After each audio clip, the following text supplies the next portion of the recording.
there are three main areas that you really need to look at closely before you even want to go ahead and speak to a lender, or even what I should say is when you want to make an application to a lender. You don't want to waste your time or their time, so really what you want to look at and concentrate on in the beginning anyway is these three areas. Number one, your experience.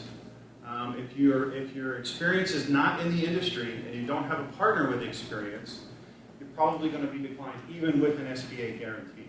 So you either want to buy a franchise, buy an existing business, or go into an industry that you know very, very well. So you want to get the experience. That's probably the hardest thing to measure, but maybe the most important thing when it comes to small businesses, is the experience and background. Okay?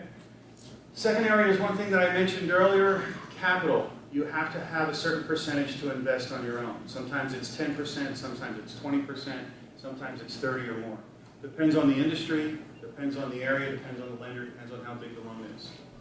All right? We have some programs that allow you to only invest 10%, but we don't have 100%. And last but not least is the credit score. You have to pay attention to your credit score, and it's definitely a personal credit score. Sometimes you hear about people that will set up a business credit score for you. That's fine, but the lender will still look at your personal credit score. That's what they're relying on. And it's not a set in stone thing. It's kind of a rule of thumb when it says that normally in banking they're looking for a 700 or above. Rule of thumb, maybe a little more, maybe a little less. SBA, we can be a little more flexible. You know, if you're in the 625 range on a credit score, you know, we can start to have a conversation. We want to see you do, you know, in that range. So pay attention to that.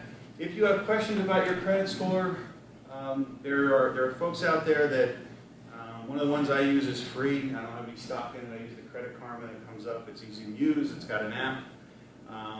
There are people out there that will tell you they'll fix your credit score for you. That's largely not true. They will, but there's a way to, it comes back. It comes back and your credit score goes back down after a short period of time. So pay attention to your credit score and know that personal credit score does matter, and business credit score when it comes to small business doesn't really matter all that much.